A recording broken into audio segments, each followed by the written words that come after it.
an adjustment based on the amenities present, but I don't know, as we sit here today, I don't remember if they actually called out the water and placed an exact value on it.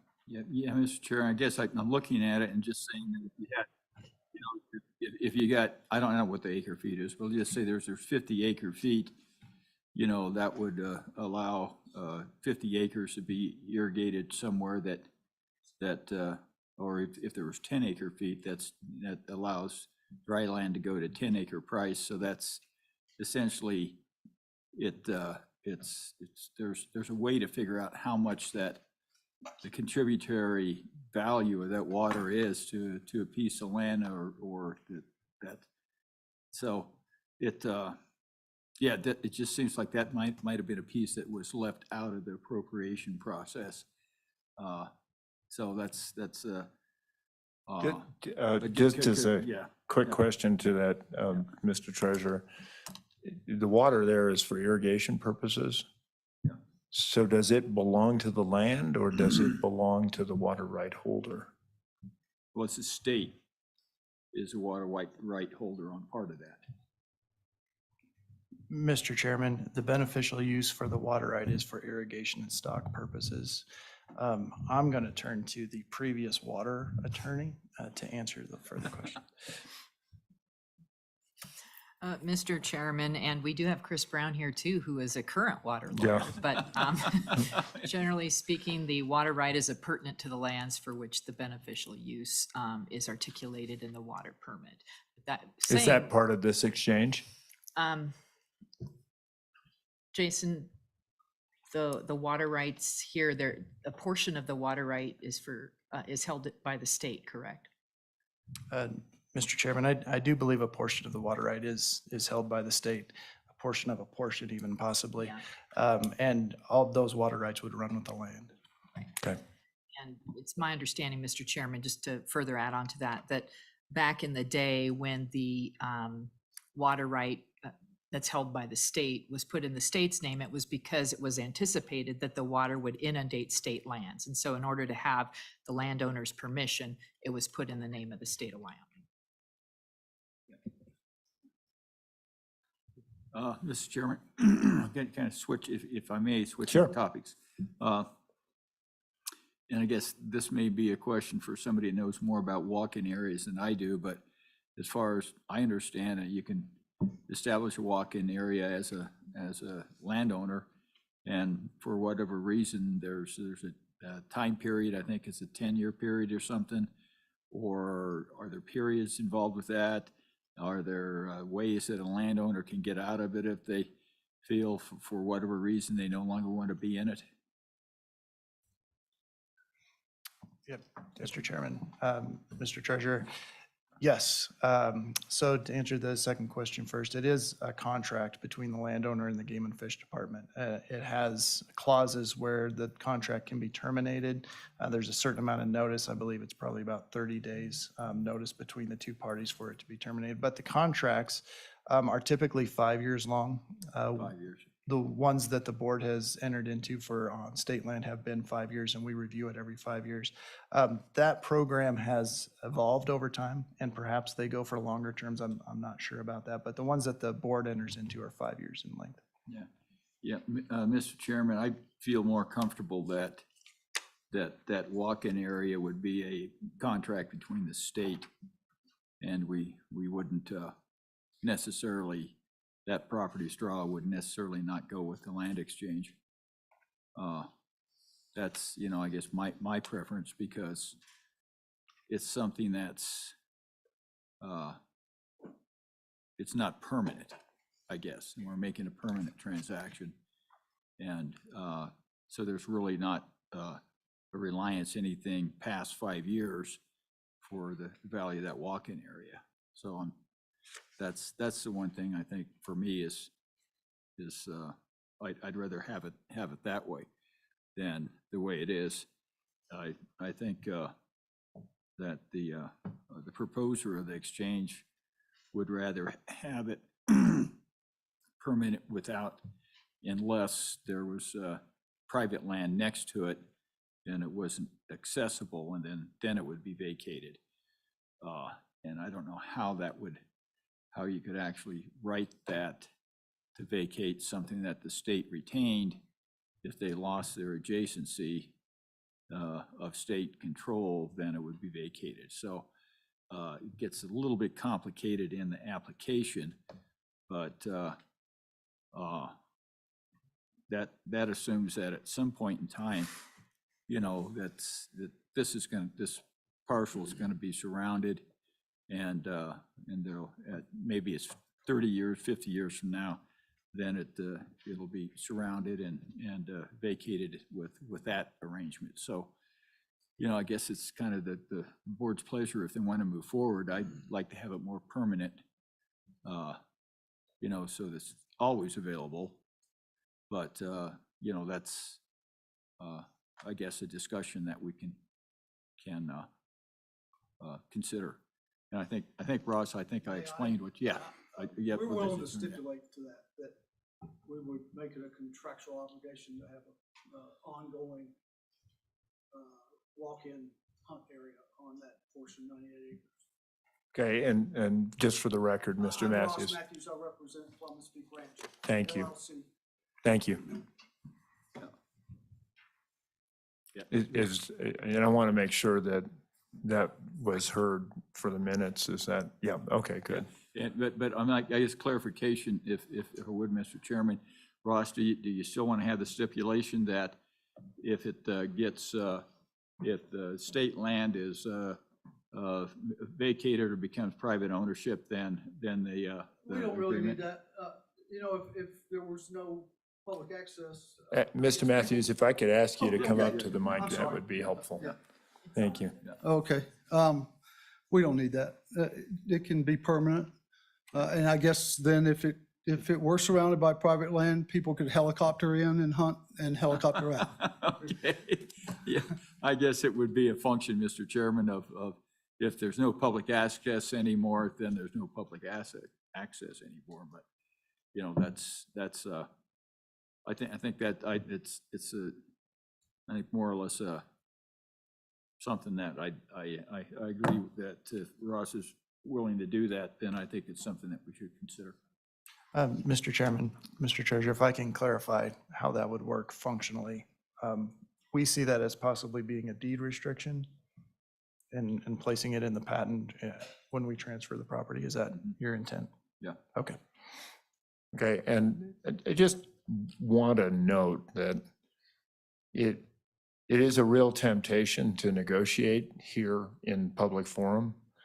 It is inappropriate to do that because not all parties have had a chance to participate, but Mr. Matthews.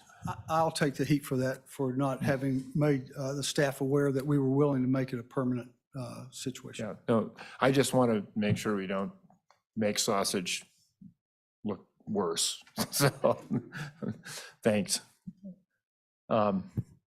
Great. Madam Auditor, did you have, no, you were not, okay. All right, thank you, Mr. Treasurer. Are there other comments? I do have public comment stacked up. I want to, with regard to public comment, again, this is a matter we've heard periodically and don't want to dissuade people, but at the same time, I really, if it's new, that's going to be valuable. If it's a repeat, it's a repeat. So with that, I see Mr. McGagna approaching. I see Mr. Clerk online. Mr. McGagna, did you have a comment to make here? Thank you, Mr. Chairman. Jim McGaggan with the Wyoming Stockgrowers Association. I think you're fortunate in the sense that this is a matter where there's no room for debate over the benefit to the beneficiaries. If this transaction goes forward, it's a clear benefit. From our perspective, it's a benefit to the College of Agriculture, which is critically important to our industry and even makes it more important to us. The other thing I would simply bring to the board's attention is that nowhere in your constitutional obligations, nor in any statutory direction that the board has, is providing public access to state trust lands a requirement. It's a privilege that the board chose in 1992, the then board, to grant to the public where it was otherwise feasible. It's not any guarantee that will continue on any given piece of land. It's a privilege that's been granted. It's a privilege that produces no direct revenue to the beneficiaries. And so with that in mind, we believe that this is a clear-cut case where it makes sense to go forward with this, both from a beneficiary's perspective, from a perspective of supporting an important industry in the state, both by seeing the opportunity to expand, make more viable the operation of this particular ranch, as well as enhancing the revenues available to our College of Agriculture, and strongly urge your support for this transaction. Thank you, Mr. McGagnon. So we have any questions for Mr. McGagnon? If there are none, I'll turn to Mr. Clerk.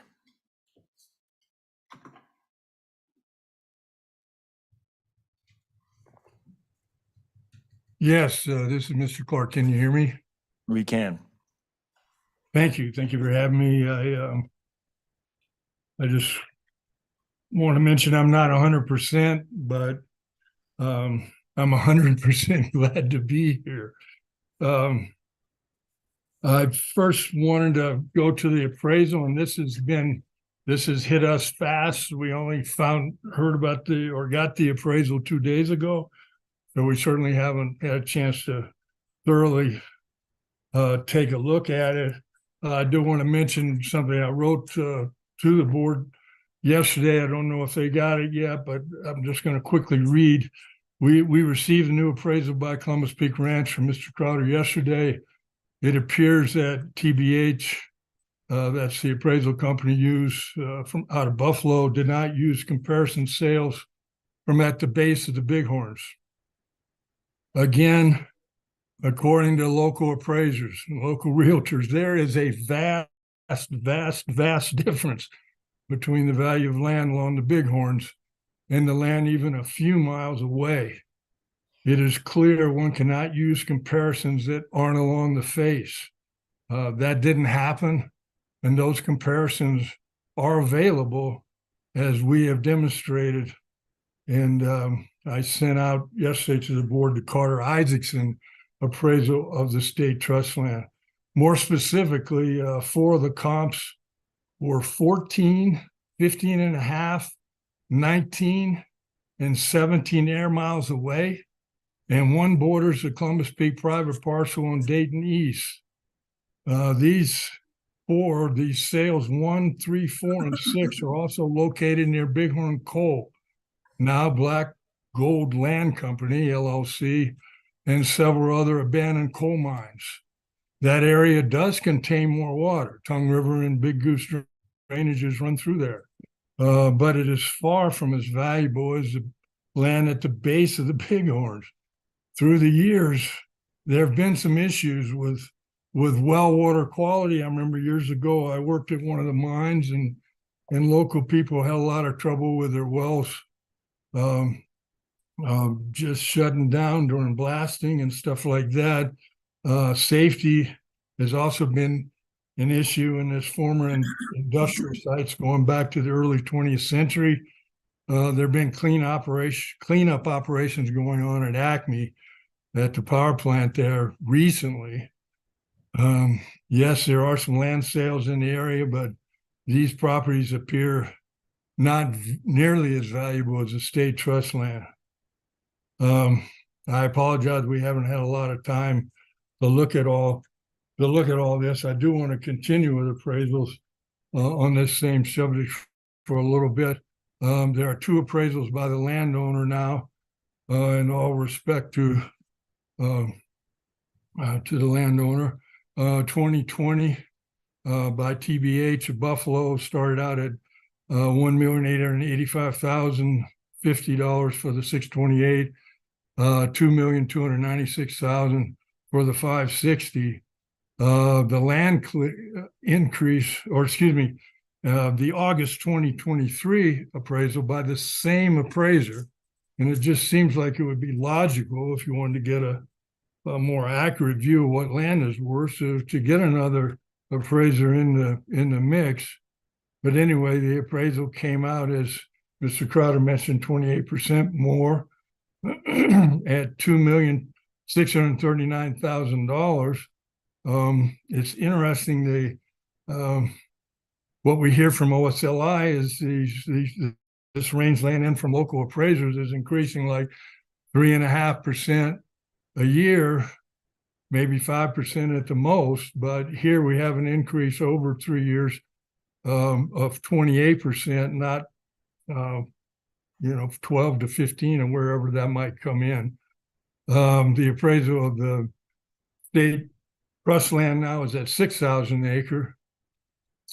And I did want to mention that a couple of community members just got together and pitched in to buy an appraisal by Carter Isaacson appraisers of Sheridan. I realize they're not on your list, but they are a very highly sought after and highly regarded farm and ranch appraisal company, and they're more familiar with Sheridan County land values. Their appraisal of the state trust land, and we didn't do the private land, there were some problematic issues there, so we did what we could, and we did an appraisal of the state trust land coming in at $8,928 an acre. That's a little over, and they rounded down to $5 million for that appraisal. I think it's important to note the difference in the appraisal of the two properties is $1.64 million.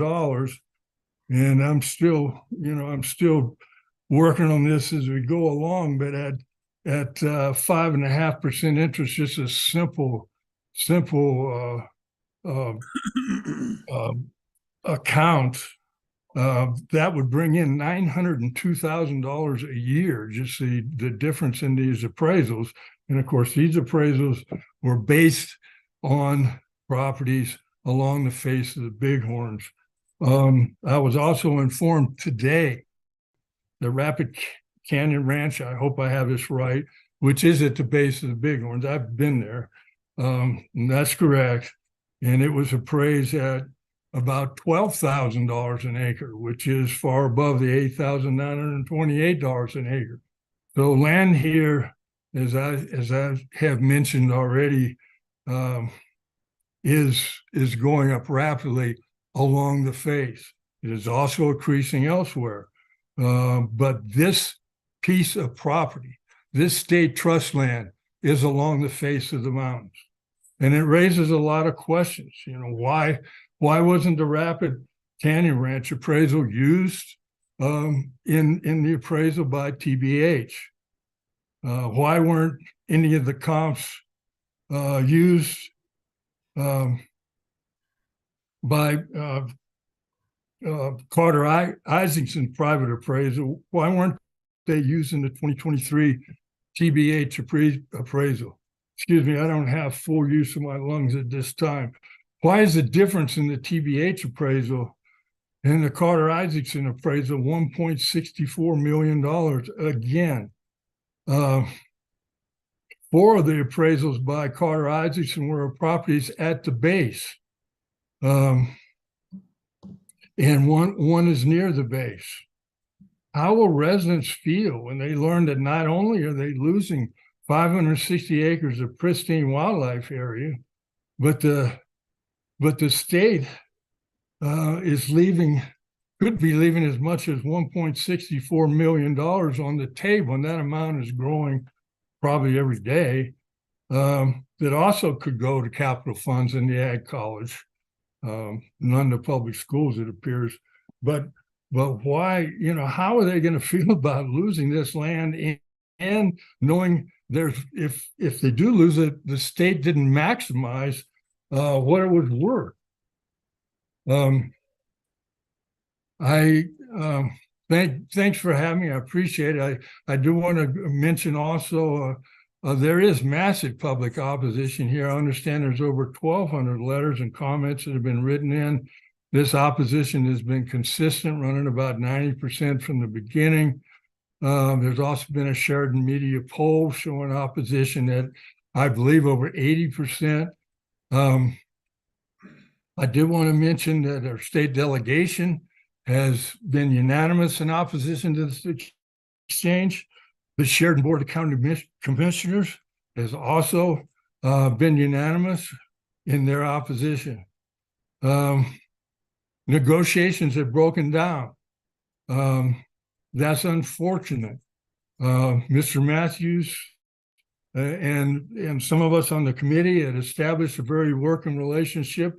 We were making a lot of progress, but when he failed from April 22 to April 23, over 360 days not to negotiate, we discovered there are a lot of people in our email chain and elsewhere that are going, why negotiate? And we were unable to stem that tide of opposition. And by the time we had our public hearing in October, there was 97% of those that showed up that said they didn't think we should negotiate at all. So our last talks with the landowner, he offered reservoir access, but he refused to not drain the reservoir. He offered 150 acres. This was talk, but he offered that to stay with the land. Those are pretty good deals. But with the vast majority of local residents opposed to negotiations, and the fact that the reservoir could be drained and would be no use for a fishery after that point, we felt we couldn't continue negotiating in the face of that opposition. I mean, we had a lady at the meeting said, you fellas on the committee will be run out of town if you keep negotiating. That was not a threat. We didn't take it as a threat, but it was just an expression used that they didn't expect us to continue. We knew we were very close to a reasonable compromise. My perception is that you would have preferred a compromise.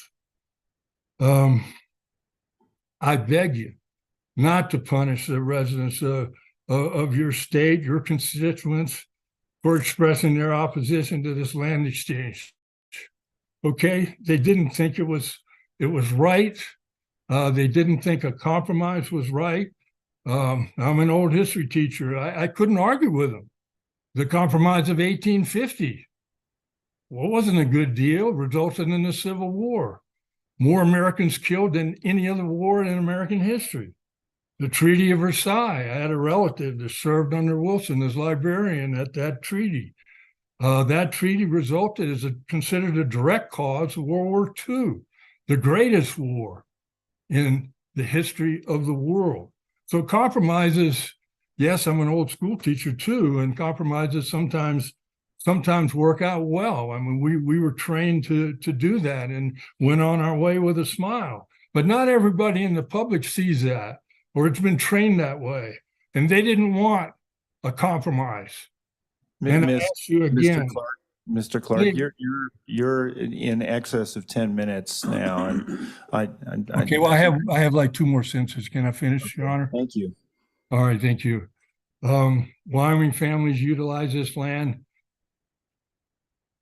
If this exchange is approved, one Wyoming family will utilize this land, and I sure hope you'll pay attention to the appraisal figures I've given, and there's a lot more information I could have shared with you. I appreciate the opportunity to speak, and it's been a real pleasure working with all of you, OSLI and the board, for the last couple of years, so 2.5 years. It's been quite a while. Thank you. Thank you, Mr. Clark. Appreciate that. Mr. Secretary. I just want to say one thing, Mr. Clark. I really appreciate your passion, Mr. Clark, and just want to tell you, I didn't get a chance to tell you, I'm so glad to hear your surgery went well and been praying for your recovery. And I know that was could tell it was a lot of energy to be able to do that after a surgery like that. So just wanted to tell you, really appreciate your passion and your engagement in the process and this other appraisal approach too, which I think is an important thing for us to consider. Thank you. Thank you. All right. Thank you, Mr. Clark. Mr. Parrish. Can you hear me? We can. All right. Governor, board members, thank you for taking my input today. I am also part of the committee that Mr. Clark was presiding over. We called ourselves a State Land Action Team. We didn't want to waste time on a name, so that's what it came out to be. But I do want to apologize. I wanted to be there in person today, but I have to fly out of Billings tomorrow, and so needed to stay up here. I'm a resident of Dayton, so I can make by plane tomorrow. A couple of things that I have, a couple of questions that I want to ask, and then I'm going to sit back and listen to the answers on. But as Mr. Clark mentioned, this, we've been working on this for over 2 years, and we had 2 public meetings, one that was run by the state and one that we asked the state to be a participant in. Our county commissioners, several of them were there, had over 150 people at that meeting. And as Mr.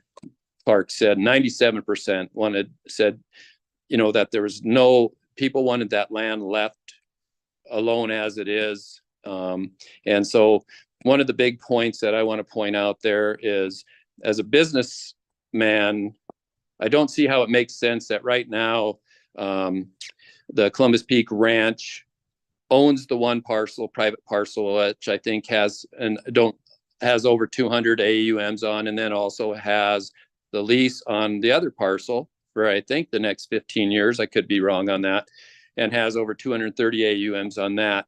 I don't know why giving up $800 and some thousand and losing that other land is a great business model. But anyway, I would, a thing came up today during the previous, I've been on since 8 o'clock with you guys, so I know that, but the detailed analysis, since another appraisal has been done for your office and paid for by Mr. Matthews, isn't there a public comment period? This is, I guess, question 1 of 60 days if there's new detailed analysis coming in. So that's one question. The other question is, all this land is in Sheridan County, and it's supposed to be for school districts and education. And so my question is how much of this money would be going to Sheridan County school districts, which has 3 school districts? And my understanding is none of it. It's going to go to the Capital and Building Improvement Fund and to the State Ag College, which I assume is the Ag College at the University of Wyoming. But it sort of doesn't make sense that this money isn't, some of this money isn't staying there if this is approved. The next question I have is on the detailed analysis, on the water analysis. I think it's been talked about several times that because of the dam being increased in size previously, that the state did have water rights in some of that. I find it interesting that in the Sheridan paper this week that Mr. Peter Clark, who's the mayor of Ranchester, said that they're going to be running out of water in the next 20 years with the increased development in Ranchester. I think that is something that, that water could go down go back into Smith Creek or not be diverted over there, the state's portion of it, run down and that water could somehow make it to Ranchester or the city of Dayton for future use. I know water is precious in this state and it has a value to it. And I think that that's something that is beneficial to the citizens of not only Sheridan County, but the state. I also, in a quick review, since we only had the appraisal the last 2 days, there was a mention in the appraisal that natural gas was readily available for the portion of private land that the state would acquire if this transaction did occur. And in speaking with the Joint Powers Board, who has control of that natural gas line, we were told that that natural gas is only available for the city of Dayton residents, the city of Manchester residents, and school district number 1. And so if that was taken into account on the appraisal value of the private parcel, I think that that is doing a disservice as to the value of that land. So I guess my question there is, that'd be question number 3. Since it was mentioned in the appraisal, is that value part of the appraisal? And then just in closing, there's been the 2 public meetings. The state public meeting was held on a Monday at 2:00 in the afternoon at Sheridan College. If you really want to have input from your citizens, why would you hold a meeting at 2:00 in the afternoon where you had 80 people, and my understanding is 75 people were against it? Correct me if I'm wrong, go back and look at the sign-in sheet, where we had a meeting with county commissioners present and asked the state to be there and chose not to be, the OSLI office, where we had over 150 people that showed up.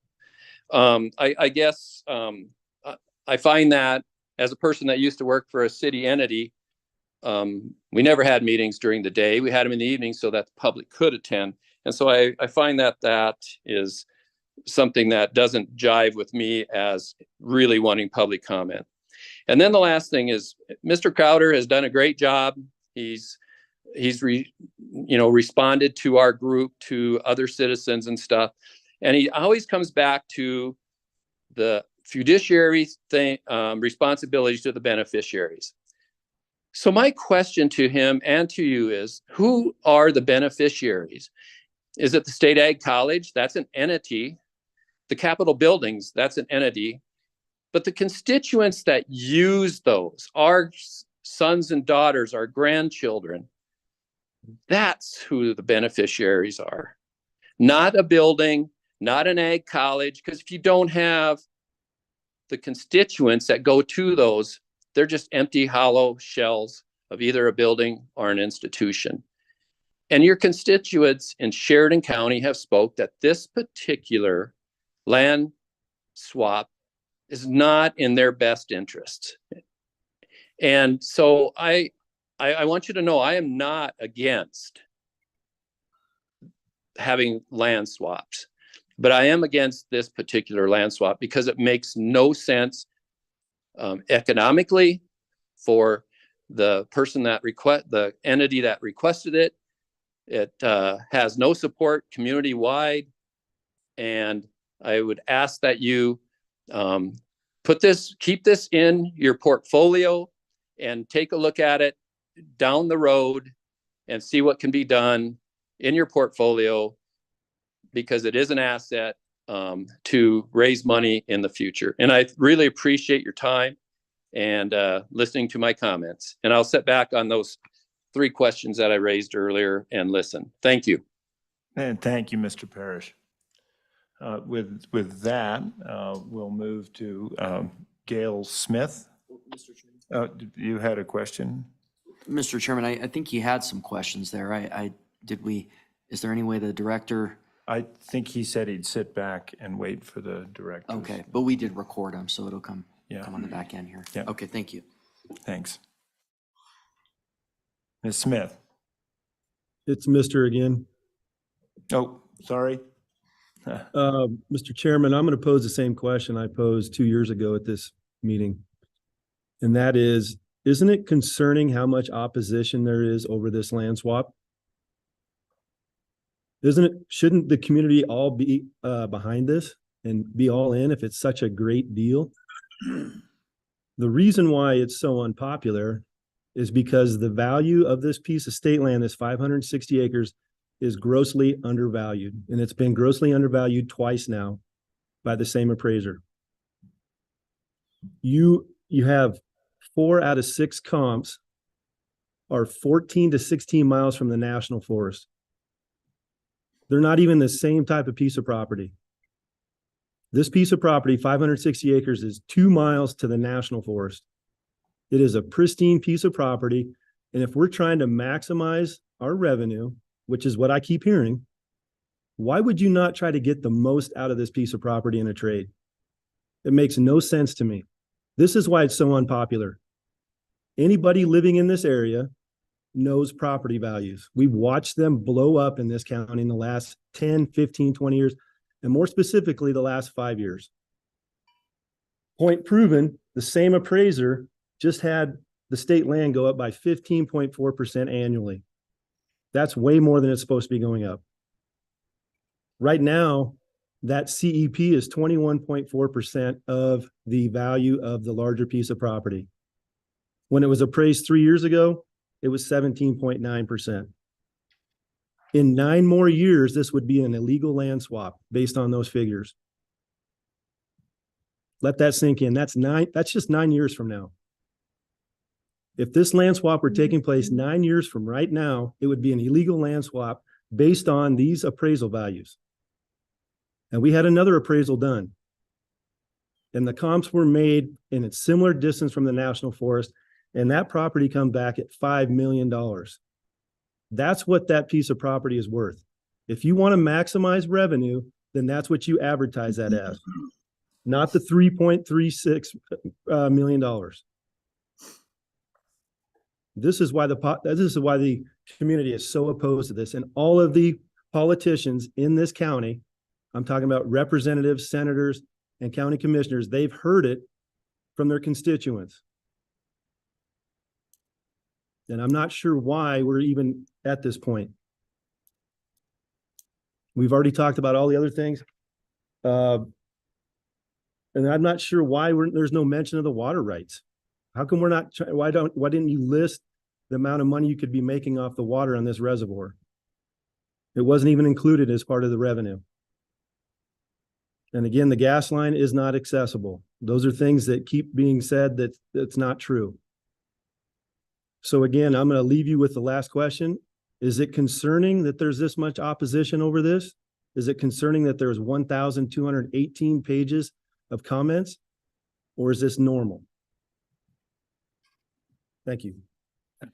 Mr. Chairman. Mr.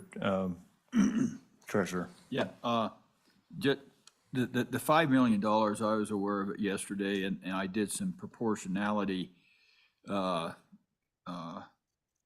guess, work on it here. And essentially, the difference right now, the CEP on this is like 840,000 as it is currently.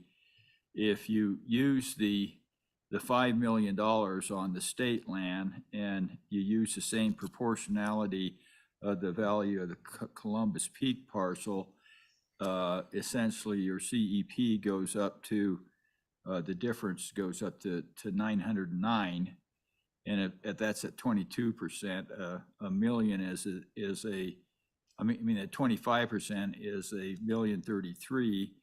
But looking at the changes in that permanent easement, I think what you look at is whether or not the difference between 840 and 909 is worth that permanent easement, and you're pretty much back to what is that 40?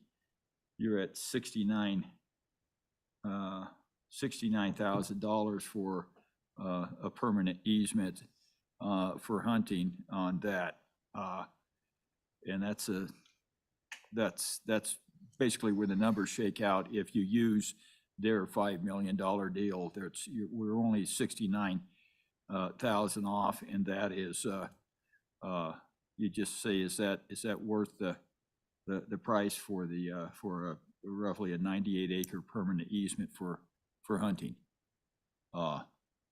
And I guess, Mr. Chairman, there's a misconception, I think, on all these lands that we do not monetize any public access whatsoever. It's completely free, and that we're, I think, kind of shrinking our fiduciary duty, and at some point in time we have to look at that. But I think this is I'm just stating the numbers, and you guys can make up your own opinion on them, I guess. Thank you, Mr. Treasurer. And thank you, Mr. Smith. Mr. Secretary. Mr. Chairman, thank you. Mr. Smith, appreciate your comments, and I've been pretty clear on I'm very concerned about many aspects of this exchange. And one of them was when we were presented this appraisal here just 2 days ago is the disparity between the appreciation and the two parcels. And that, as you acknowledged, is what's causing the fact that in 9 years that it will be illegal. And, my next question is, because I have questions on that too, is why is there a disparity in the rate of appreciation? And obviously different locations have a disparity, but that means something. Otherwise, and that's a disparity not only in the raw dollars, but also the percentage increases. There's a 4% or 3 to 3.5% disparity. So anyway, thank you for those comments. Mr. Chairman. Madam Superintendent. Thank you, Mr. Chairman. I just wonder if staff wishes to comment at all on this very different appraisal in any way. Sure. I'll turn to Deputy Director Crowder. Thank you, Mr. Chairman.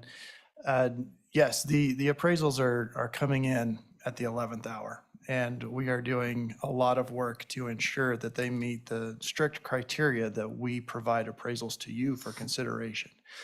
The appraisal provided by TBH, thank you, did go through scrutiny. It was done with an instruction by the Office of State Lands and Investments and has hypothetical conditions included in there, such as the property has to be appraised as if it has access. It has to be appraised as if it's not owned by a government entity, but a private entity. And that very specific responses in the report have to comply with USPAP standards. That appraisal went through a review, which is also a strict USPAP review process by a certified appraiser in our office.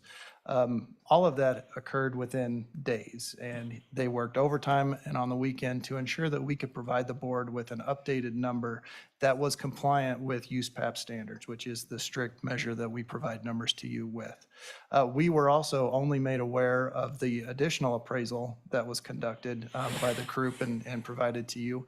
Have not seen it. We're not assured that it has gone through those strict standards that we provide appraisals to you with. We have not reviewed it. We have not gone, our certified appraisers have not reviewed it. So we can't speak to its validity, its compliance with USPAP standards. And for those purposes, we would not use it until we were able to conduct that analysis. There were several questions, Mr. Chairman. I can go through them quickly for you. The adding of our new appraisal that we presented to you into the detailed analysis and expecting additional public comment with that is certainly a prerogative of the board if it wishes to seek more public comment based on the adjusted appraised values.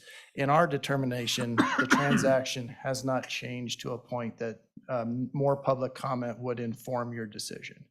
We are not changing the lands involved. We're not changing the location of the lands.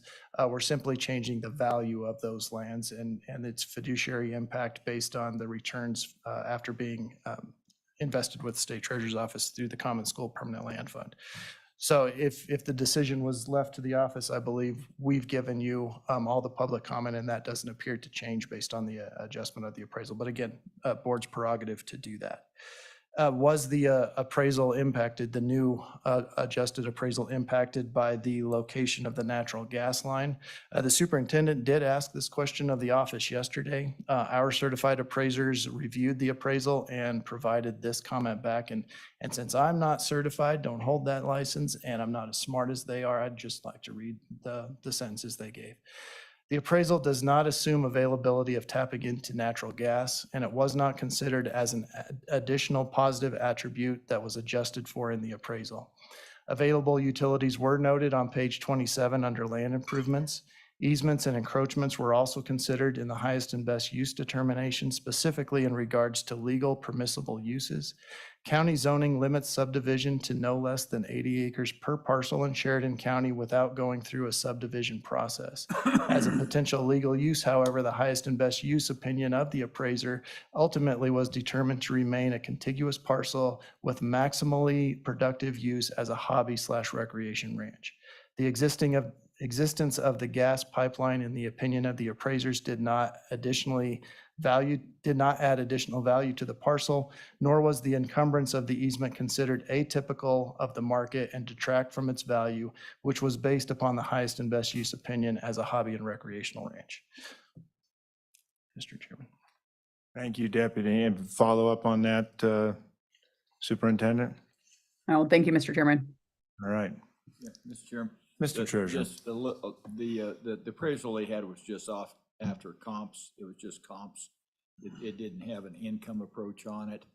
But I don't believe the income approach was really valid in either appraisal because there's such a disparity between income and value. Mr. Chairman, Mr. Treasurer, you're correct. Okay. All right, members of the board. At this point, it feels, yeah, we can have some more public comment. I need to disclose that TBH is owned by Theo Hirschfeld. I am currently working with Theo to acquire a piece of land, and so I will recuse myself from the voting on this matter. I also, I just want to make sure, since the appraisal has become a factor in all of this. So I guess we have Representative.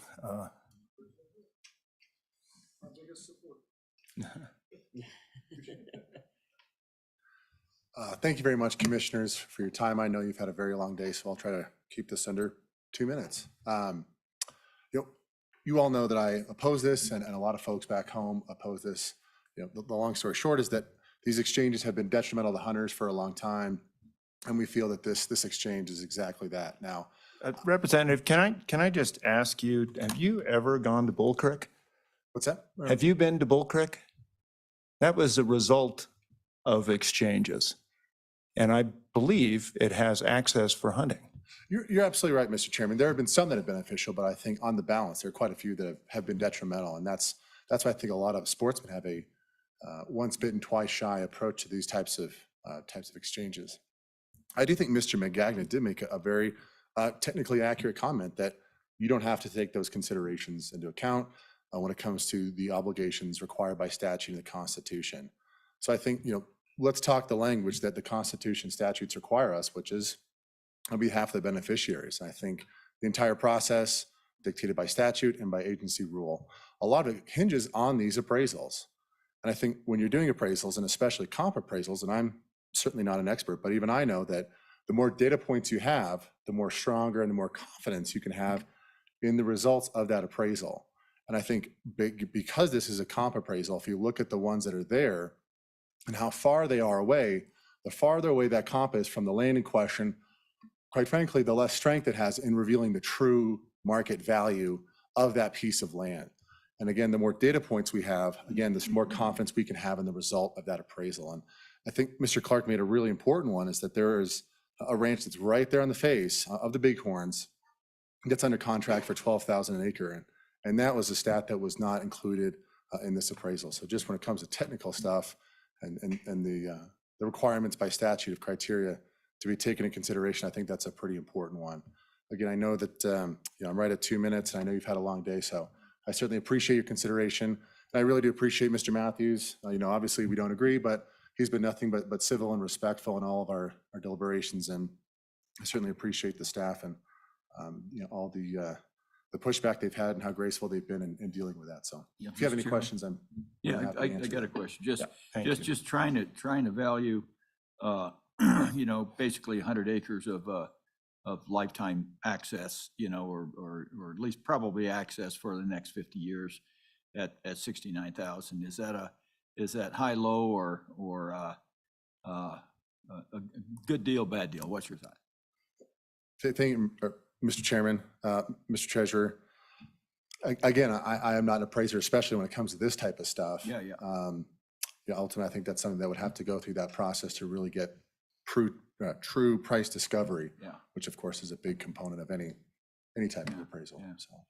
Yeah, okay, thank you. I guess, Mr. Chairman, I know on our place, we charge like $5,000 for just for the privilege of an outfitter hunting a deer, and so I suspect they'll probably get a couple of elk off of there, so, if you say $10,000 a year over the course of 50 years for 69,000, it's probably worth it. I think you could probably get a better deal than that. Maybe you could get an outfitting deal for 2,000. I don't know, but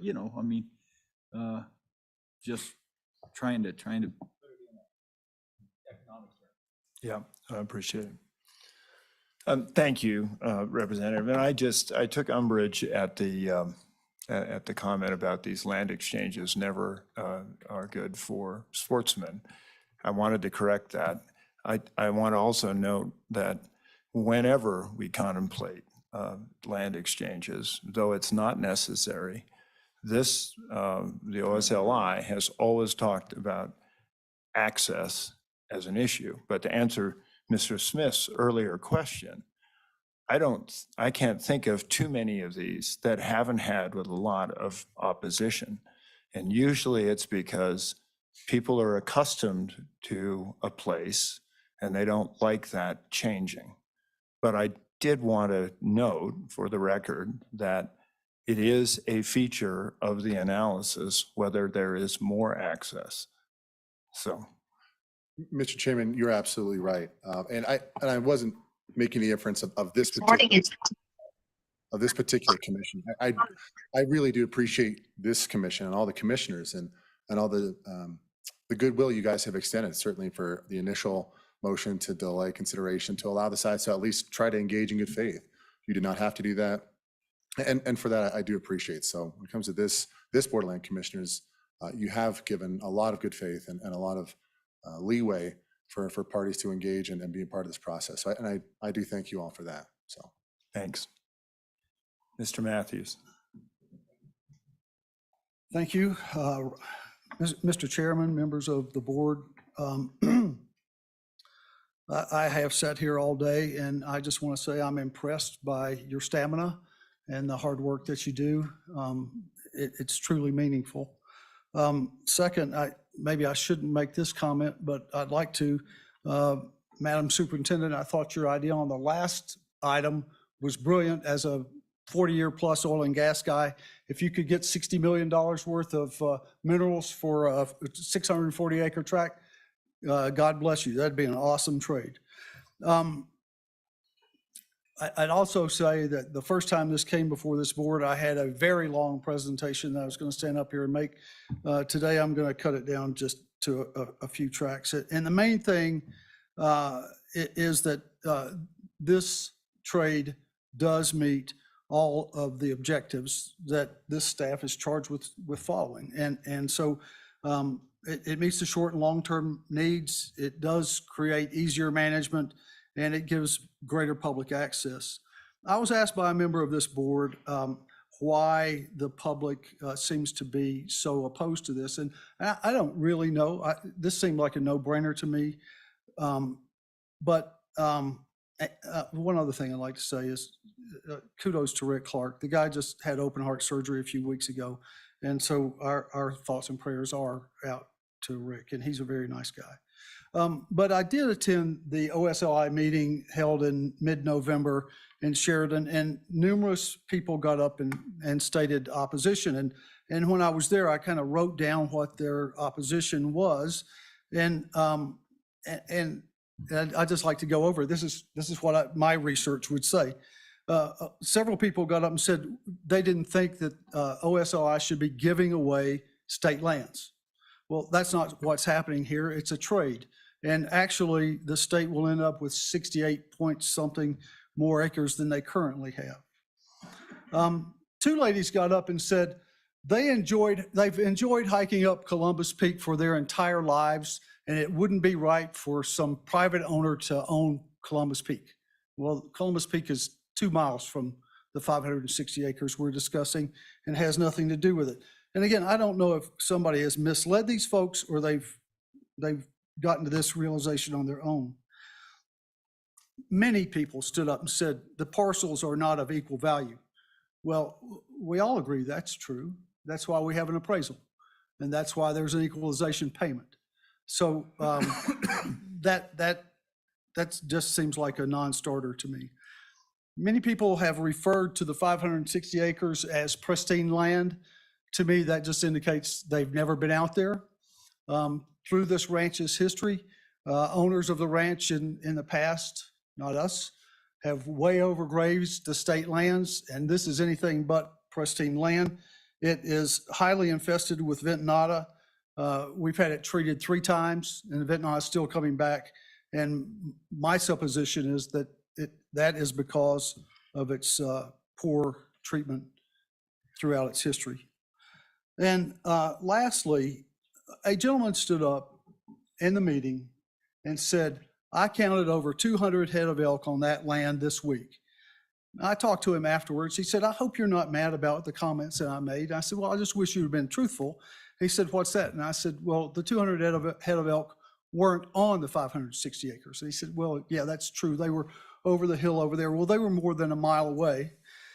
And and he also in his comments, and several people said, there are never any elk on the 628 acres. Well, I would say there's very rarely, if ever, any elk on the 560 acres.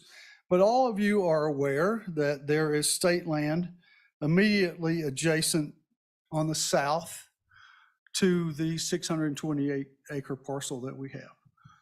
Here's a photograph of a friend of mine who harvested an elk on the on the state land immediately adjacent to the 628 acres this year. Now, I don't participate in social media, so I don't really know, but I have folks that do, and I asked them about it. And I can assure you that if anybody had harvested an elk, or really any deer or anything else on the 560 acre parcel this year, it'd be posted on something, and it hasn't been. So I think this idea that these are vastly unequal when it comes to game is just not a valid point. So in closing, this does meet the objectives set forth in a land trade. We have put forth what I feel like is a very compelling offer. We have agreed to enhance the public access, and we have agreed to increase the equalization payment. So I would encourage that you vote for this. Thank you very much. Unless you have questions. Thank you, Mr. Matthews. Any questions? How about fishing access? The reservoir is not for fish. The fish have no rights in that reservoir. Sorry. Thank you, Mr. Matthews. Yeah. All right. Mr. Chairman. Madam Superintendent. Thank you, Mr. Chairman. Just another question for staff, just because, there's been some pretty significant, claims of another appraisal that it is so much higher. And so I wonder, what the length of time would be for staff to determine if that should be validated or not. Because, I hate to drag this out any longer. I really want to come to a conclusion here, but I just wonder if that, if it does have some merit, then, for following our fiduciary, something we might need to have a look at.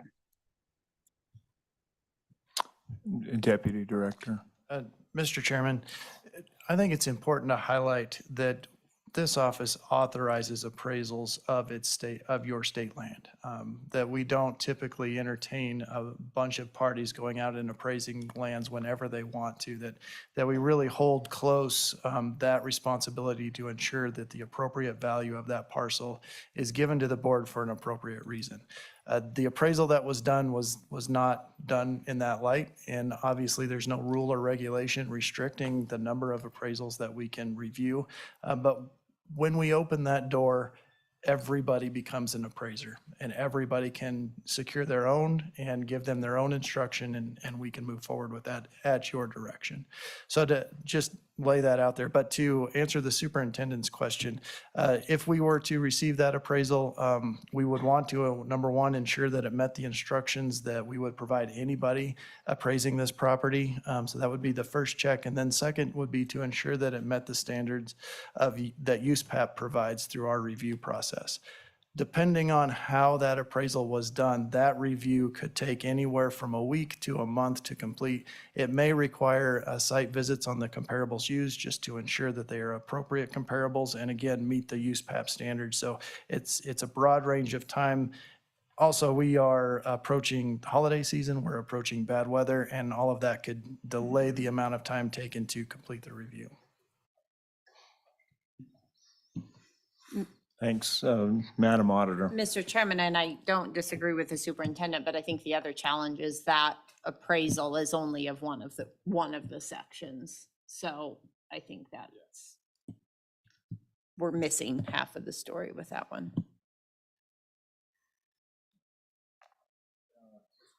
Mr. Treasurer. Gee, I really hate you losing the opportunity to vote on that, Mr. Chairman. I just wondered when your conflict might be resolved. Closing is March. March, oh. But the conflict is, I get all. Well, and I, you know, I mean, trying to sort of strictly adhere to revealing that business relationship with the owner of TBH Appraisals. Puts me in a conflict position, I believe. Yeah. And so I would rather, now, you know, that's a recent development within the last couple of weeks, but I, you know, being as a large part of the testimony we heard hinged upon Appraisals. the appraisals today, it seemed appropriate. Yeah. I guess I'll relay some, experience I had in the legislative process when my wife, you all know that she's been a school teacher for a good number of years, and it was that time period when the legislature raised her salary by about $12,000 or $15,000, and I declared a conflict because that was going to directly enrich our bottom line, and actually that conflict was a deciding vote on the proposition. And so the leadership called me into the back room and they said, well, what do you have a conflict? I says, well, as I explained it, it says, you know, Kurt, if everybody declared a conflict and we counted them up, I think there was 16 or 17 people on the Senate floor that either had a wife that worked for a school district or somebody that worked there, but there were 16 people that could have declared a conflict there. And I know there are a couple of times when we had things on, you know, basically things on agriculture, like farm loan programs or different things that we had here that if you and I both would have declared a conflict, then we would have had a problem. But there's just times when, you know, I know, I guess I got I know when I've got a conflict and you very well, and if you feel you have a conflict and you have to recuse yourself, I understand it. It's just that I know that there's been times when I knew I had a conflict, but if I was going to have government continue, I had to just basically disclose it and vote. And I appreciate it, and I can look to either Mr. Peters or it would be Mr. Peters, I believe, for advice on that. But in this particular circumstance, you know, it's important that and the reason I would not have really brought it up at this point is because appraisers have standards that they have to adhere to. So if appraiser A or appraiser B, presumably they both have to meet those same standards. So it shouldn't be prejudicial. However, so Mr. Peters. Mr. Chairman, generally in considering whether a particular board member has a conflict of interest, that's something that we would be happy to discuss with that particular board member and delve into what the specific facts may be in a conversation with that board member and helping, trying to assist that particular member, whether they believe they do have a conflict or not. That wouldn't be something, a conversation that we would have in public, because there might be specific information we would need to know and helping that board member determine whether a conflict exists or not. If you would like, we're happy to do that, but I would leave that to your discretion. Okay, why don't we take a very brief, let's say 5 minutes. It's pretty straightforward.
I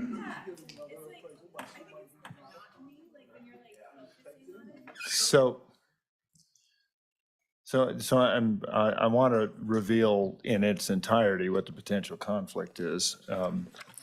We are in the process of acquiring property, and Theo Hirschfeld is the realtor who is representing us. Does that bear on my judgment on this matter? Most likely not. However, the appearance of an impropriety is very large, and I feel very uncomfortable being put into a position where that hinges as much as it does on an appraisal. And being rigorous in that, I will still remain a non-voter on this matter.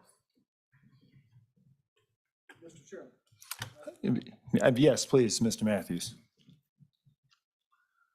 I don't want to put you in a bind, Mr. Chairman, but given that I think it's important that we hear from all the members of the board when it comes time to vote, I would suggest perhaps we get a different appraiser, and there's all this hubbub about, what's his name, Mr. Hirschfeld, not doing a good job. We just get somebody with whom you don't have a conflict, let them do an appraisal, and meet again in 60 days, and then everybody can vote. And maybe we don't have to have as long a meeting. Everybody knows what's on the table. We all know what's in front of us. You don't need to hear from me and everybody else again. But I just put that forward as a suggestion because I try to be a problem solver rather than a problem maker. Mr. Matthews, I appreciate that suggestion, and I don't know how the board feels, but it gives me some relief.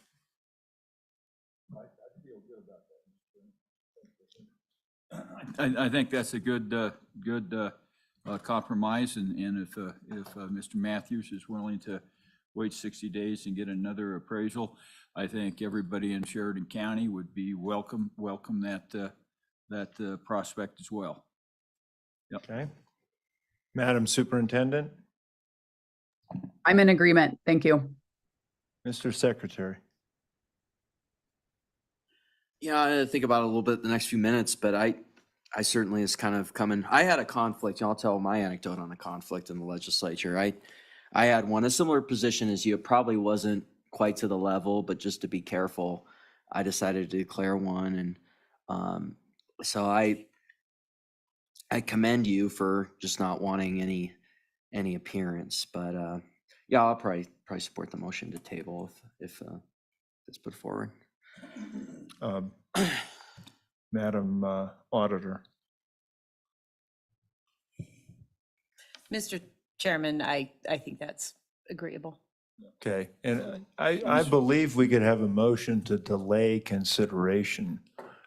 Delay consideration until the next meeting after the completion of the next regular meeting of the Slib Board after the completion of their appraisal. Does that make sense? I'd be happy to entertain that kind of a motion. So moved, Mr. I have Mr. no conflict on that one. Mr. Chairman, and I'll second, and I do prefer that as to putting it back on the table. Yes, yeah. Agreed. Okay, just moved and seconded, moved by the treasurer, seconded by the auditor. Any discussion?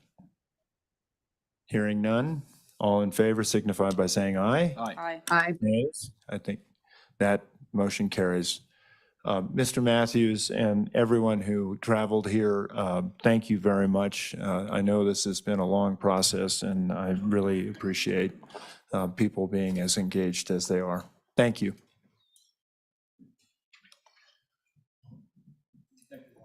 Sure. I just need to get my check back out one more time to pay for appraisals that hopefully will be used for a change. Appraisals are cheap.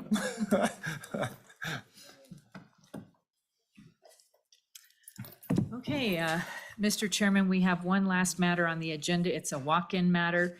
It's to consider the Office of Administrative Hearings recommended findings of fact, conclusions of law, and order on cross motions for summary judgment and order vacating pre-hearing and hearing on October 20th of 2023 in the matter of conflicting lease application by Burnett Ranch Partnership for state lease number 1-7655.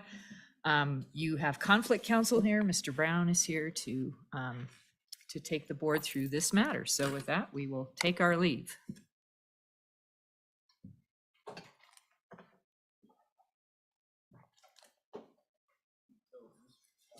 Chairman, Yes. if the office is taking their leave and we want to make a motion, do we have to wait till they come back and sit again? Or what's, So, Mr. Brown, I think, I don't know who all is here. So I think probably if the Burnett's are not here and the office is, I think that's probably inappropriate if there's a motion that needs to be made. I guess we will have the opportunity to record it. So, Mr. Chairman, I think, and I don't believe the Burnett's are here. I do not recognize anybody anyway. And so really what the board could entertain if one of the parties, being the office or the Burnett's, requested an oral argument, the board would have discretion to grant that. But if one of the parties is not here, that would not be appropriate, in my opinion. Yes. So, but in answer to the treasurer's question, I guess we would make the motion and do that in full session, my guess would be, or would we not? Mr. Chairman, we still are in full session. We're still in full session. Right. The No, office will but- be here to record the whole thing, and I Okay. think that's fine. I don't see All right. an issue. All right. Chairman, by saying we were going to take our leave, I misspoke. What I meant to say was we will turn it over to him. We don't have to leave the room. All right. My apologies. All right. Thank you. All right. So, Mr. Chairman, members of the board, Chris Brown with the Attorney General's office, and I'll apologize that you have to suffer with me at the end of this very long meeting. The director introduced the walk-in matter. Generally, this is an appeal from the director's decision to conditionally award a grazing and agricultural lease to competing applicants, Jerry Lufelbein and Daniel Taylor, who I'll refer to as L&T, over the current leaseholder, Burnett Ranch Partnership. Burnett Ranch held grazing and agricultural lease number 1-7655, which was set to expire on January 1st, 2023. On September 27th, 2022, L&T timely submitted a conflicting lease application offering to pay $1,580.64 annually. At that time, L&T also alleged that Burnett Ranch had been subleasing the lease without approval. On October 5th, 2022, the Office of State Lands and Investments contacted Steve Burnett, and he confirmed that Burnett Ranch had subleased the lease without approval. On October 7th, 2022, Burnett Ranch submitted a sublease application for a pasture agreement it had with Kennedy Ranch during the summer of 2022 and indicated that a total annual rental of $500 was paid by the subleasee under the agreement. On October 14th, 2022, OSLI sent Burnett Ranch notice of the L&T conflicting lease application and indicated that Burnett Ranch must submit a matching bid within 30 days of the receipt of the notice. On October 24th, 2022, Burnett Ranch submitted its renewal application matching the $1,580.64 conflicting bid.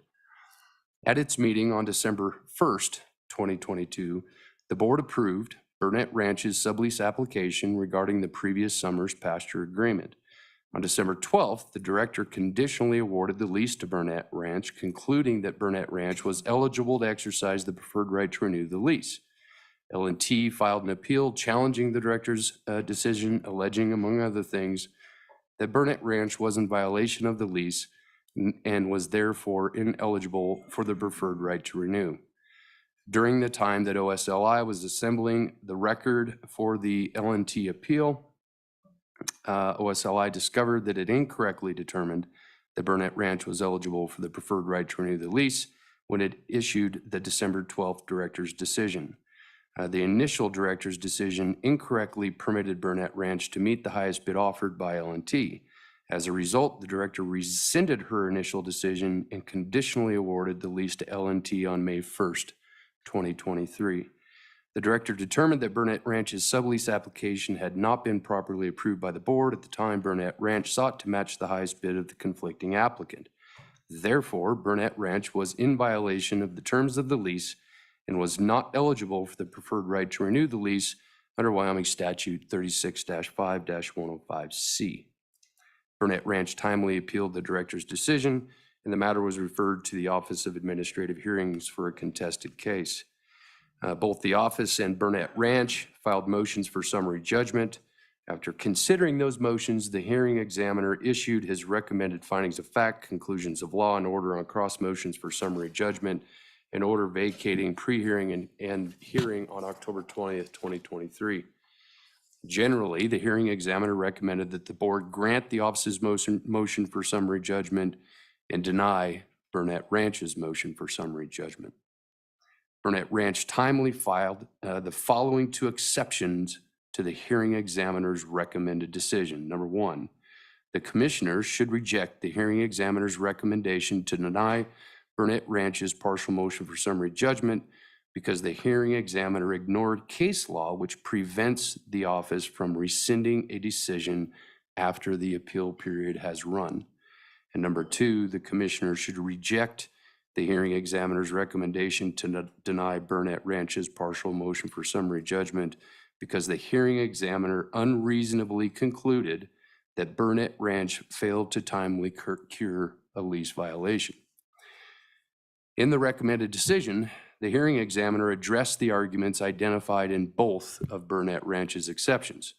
First, the hearing examiner considered and distinguished the case law relied upon by Burnett Ranch and found that requiring the director to present and defend a decision to the board that is known to reflect an inaccurate application of law is contrary to the inherent authority of administrative agencies to correct errors before they become final. And second, the hearing examiner found that whether Burnett Ranch's sublease violation is considered pursuant to Wyoming Statute 36-5-105C or the office's internal policy, Burnett Ranch was in violation of the lease provisions at the time it subleased without board approval and when it submitted its renewal application. In either case, Burnett Ranch could not exercise the preferred right to renew. My recommendation is that the board accept the Office of Administrative Hearings' recommended decision and issue a final order granting the office's motion for summary judgment, denying Burnett Ranch's motion for summary judgment, and upholding the director's May 1st, 2023 decision to award the lease to Jerry Lufelbein and Daniel Taylor.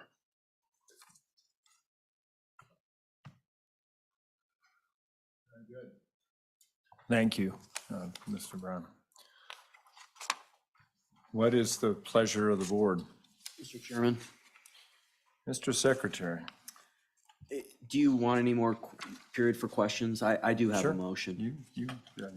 Yeah. If there are questions, if Does not. the treasurer have any questions he wants to, just want to, I do have a motion though, if, you Well, know. I've got a little discussion and Okay. perhaps unless your motion is the same as mine, which I sincerely doubt that it is,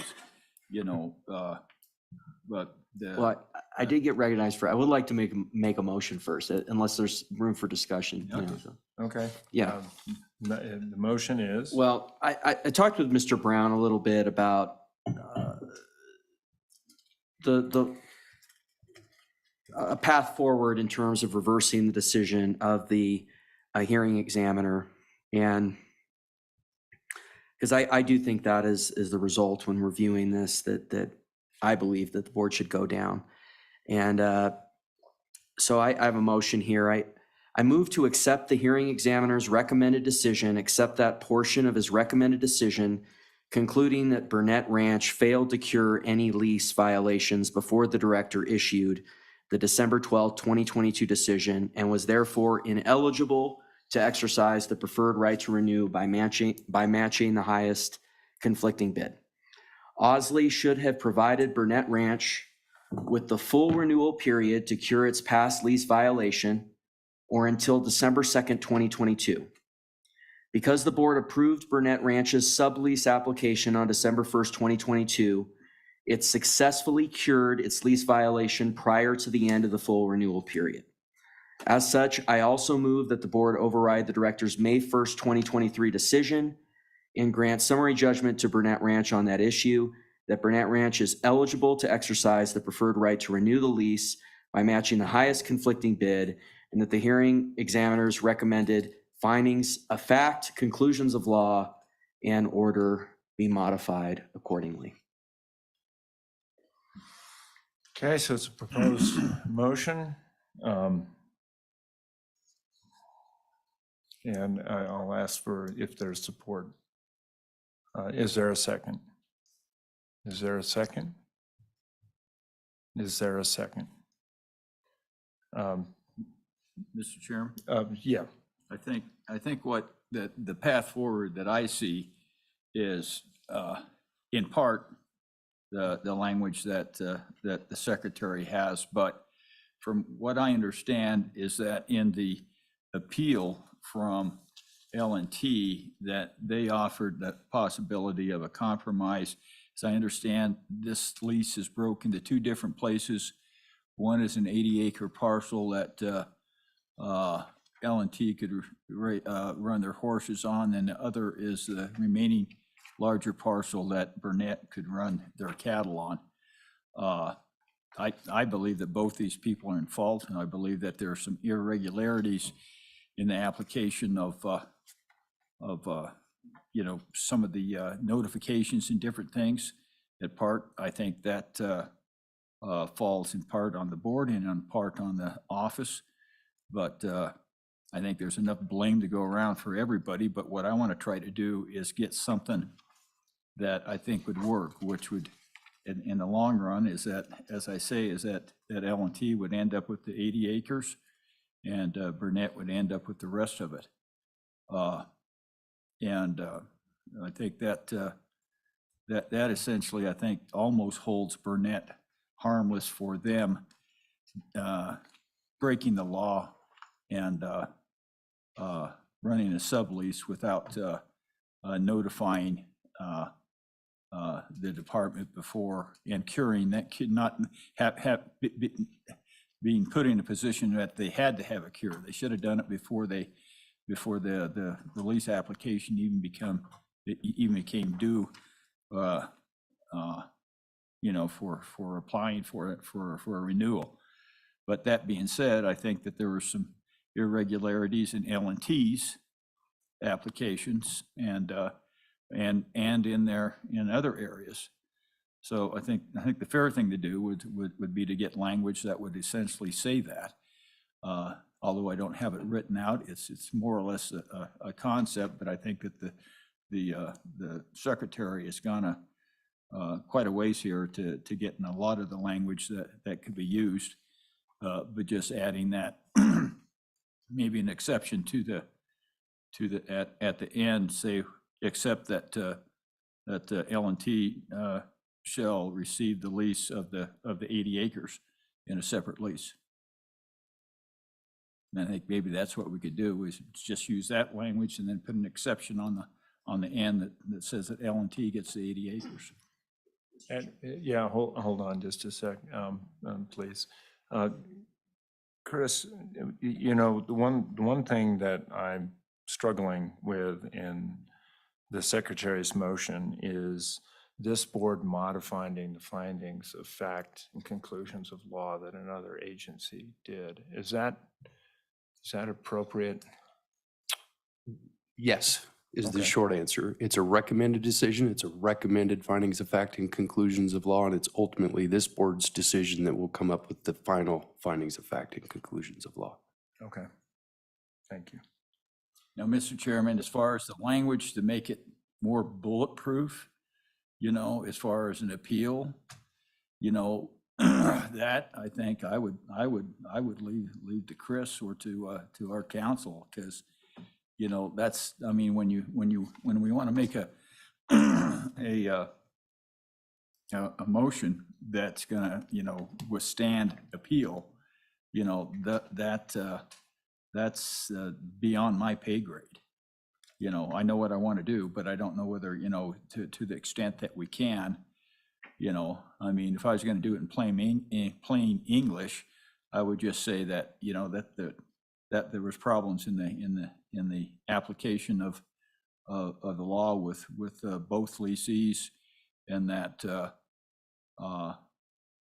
resolve this matter and put a fact to it that we just put an end to it. We just resolve it in a manner of that split. So, Mr. Chairman, and I think I understand the treasurer's proposal. And I do think it's accurate that there was some evidence in the record that at least L&T, Lawful Bine, and I'm saying it wrong, I'm sure, and Taylor were interested in just a portion, but there's also evidence in the record that Burnett Ranch was not. Right. And so I think that perhaps there's an avenue for the parties to come to an agreement with regard to splitting the lease. I don't know if there's other considerations in the office. Obviously, we've seen something like that happen very recently. Yeah. But I think it would This require, one here, Mr. Treasurer, the settlement, the agreement of the parties. And I don't, as I'm sitting here, see a path for the board just to dictate that result. Okay, so what we would have to do is say that we're going to stay the action and ask the parties to come back with an agreement with these circumstances to settle the matter. Mr. Chairman and Mr. Treasurer, and it's definitely a unique scenario, and I'm just trying to run it through my head. Certainly both under the APA and under the Office of Administrative Hearings and this board's rules, advocate for agreed upon settlements, correct? I just looked as you were talking. I think there's not a requirement under this board rules that you take action at this meeting. It just requires you take action at a regular meeting, followed a recommended decision. I'm just trying to think about the administrative process whereby you might take my recommendation under advisement and at the same time recommend to the parties that they try to find a reasonable accord to the disagreement. And I think a strong suggestion that they see if there's, and I think again, the office would have to weigh in on whether this particular lease, it could be split into two.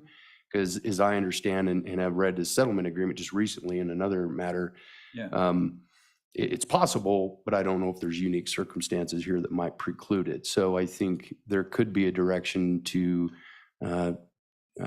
consider this matter at a future meeting and strongly encourage the parties to work with the office to try to find a solution, if it's possible, to split this lease into two between the parties. I think that's a viable path forward. I'm not thinking of anything as I'm sitting right here right now that would preclude the board from, one, simply deciding not to make a decision today, but make a decision in your next meeting and then just encourage the parties to try to reach a settlement.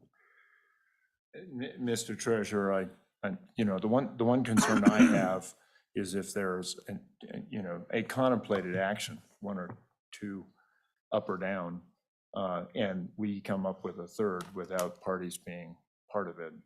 I struggle a little bit with that. Madam Auditor. Mr. Chairman, I do as well. I mean, I like the treasurer's thought, and I think, and I don't want to put words in his mouth, but I think the thought is Burnett might be more willing to come to the table with some sort of solution since they are currently on the wrong end of an OAH decision.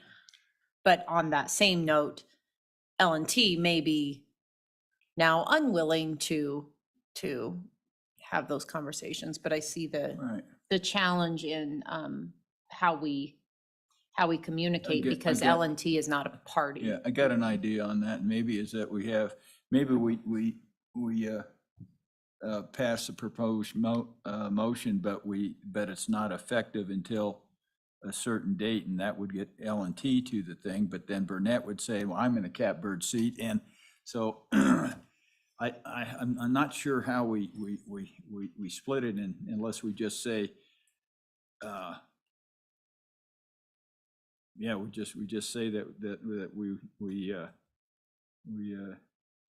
I guess suggest or advocate a settlement stipulation and order which contains these Burnett gets, I don't know how many acres it is in that. I know there's 80 in the L&T part. But otherwise, you know, and the reason I bring that up is that because of the lag between when L&H made the appeal, and the lag between that, December 11th date when they made the appeal, and when Burnett actually got cited that appeal clear in March, and it's like there was this whole time period there between those two dates that Burnett thought there was no problems because there was no communications when there's supposed to be communications. And then in May 1st, the rug's pulled out from underneath them. So, you know, that whole several month period there where they could have been negotiations with what L&H or L&T was proposing.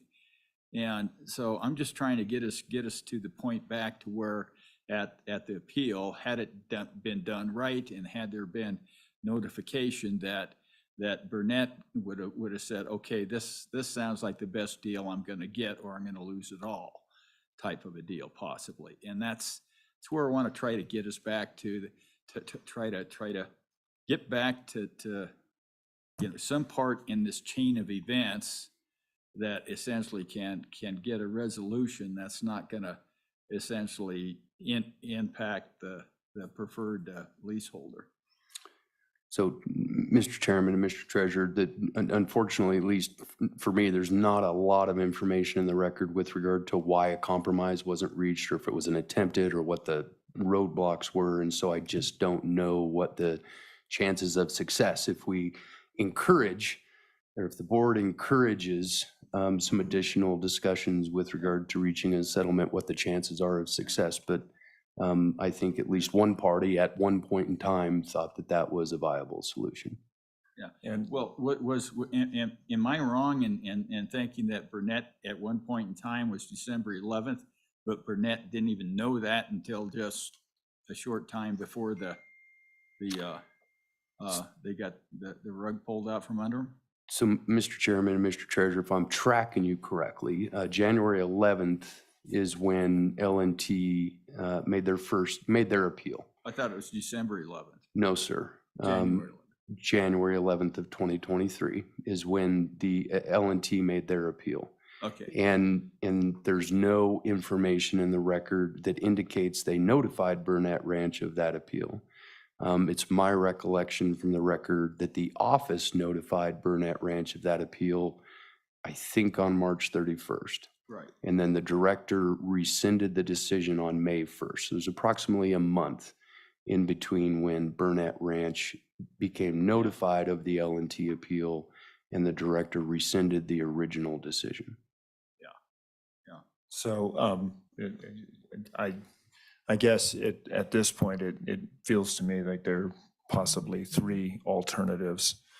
One is to accept OAH's recommendation.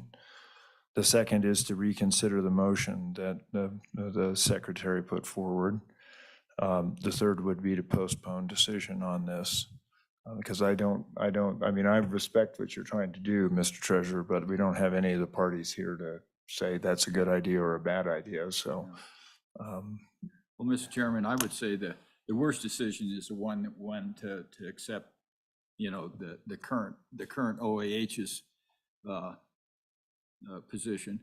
The second worst is to do Burnett, but I think the compromise probably works for both of them. So I don't know whether we move to postpone, move the table, move the stay. What do we do? I think a motion along the lines of something similar with regard to the motion about the Sheridan Cloud Peak parcel, but a motion to delay consideration of this matter until your next regular meeting, and then something in addition that would encourage the parties to try and reach a settlement working with the office.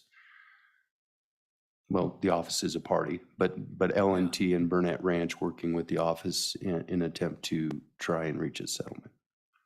Mr. Mr. Chairman. Mr. Chairman, from a court's perspective, I mean, do you see any potential problem with that, of us encouraging the office? I mean, as you mentioned, the record mentioned that, you know, this was contemplated and it was rejected, and you know, I don't know. I guess you're saying probably it's okay, but So, Mr. Chairman, and Mr. Secretary, again, brand new idea rattling in my head. So a couple of things that I'm just thinking about, of course, is the timely nature of a final decision in this matter. So if a party wants to take appeal to the district court, we're just delaying that process. And so that is a concern in my head. But both under the APA and this board rules, I'm not seeing, this board rules simply say, at a regular meeting following service of the recommended decision, this board shall make an order. So it doesn't say the next meeting, it just says at a meeting following. And in my recollection of the APA, there's a general provision in there that requires agencies to move reasonably quickly. It's not a hard and fast rule, it's just a requirement that you not be unduly delayed in making a final decision. So as I'm sitting here, I don't see a huge issue from a legal standpoint, because the next, if I understand, regular board meeting is in 2 months, February, sometime 3 months. And so that's not an egregious amount of time. And so I don't suspect that would be a huge legal risk simply by extending it for that period of time. And with regard to encouraging, and all the board would be doing is encouraging the parties to find settlement, I think both the board's rules, the office's rules, and the APA itself encourage compromise settlements of contested cases. That's always better. Superintendent. Thank you, Mr. Chairman. I'm fine with that, you know, trying to do that. I just wanted to make a point. In general, I still, my position has been, you know, with our past cases in this, is that I don't even think that we have the authority for staff to cure. I just don't think that in the statute. I think it's very clear with has not violated. And so just, you know, for what it's worth, that's kind of where I'm at in general with this. But I'm okay with postponing and seeing if they can come to an agreement as well. And I'd entertain a motion to that effect. Mr. Chairman, I would move that we reconsider the L&T Burnett OAH decision or whatever until our next regular meeting, and encourage the parties to come to an amicable agreement, stipulation, and settlement. Is there a second? It's been seconded. The worst they can say is no. That the worst they can say is no. That's right. Yeah. Okay. Any further discussion? Hearing none, all in favor signify by saying aye. Aye. Aye. Yeah. Thank you. That matter is settled. Yeah. Anything more? Mr. Chairman, that concludes the agenda, but with your indulgence, one last thing. I just wanted to let the board know that Pat Miller will be leaving us. He is moving back to the Midwest. So today is his last meeting. We are devastated, of course, but wanted you all to be aware. And we wish him well and thank him so much for the last, I think, 4 years of dedication, service, good legal advice, and all of that. So thank you, Pat. Pat, thank you very much and good luck. With that, I'd entertain a motion to adjourn. Mr. Chairman, Yes. did we have another matter with Mr. Brown? It went on the consent list. Okay, all right, thank you. Okay. All right. All in favor signify by saying aye. Aye. Aye. We are adjourned. Thank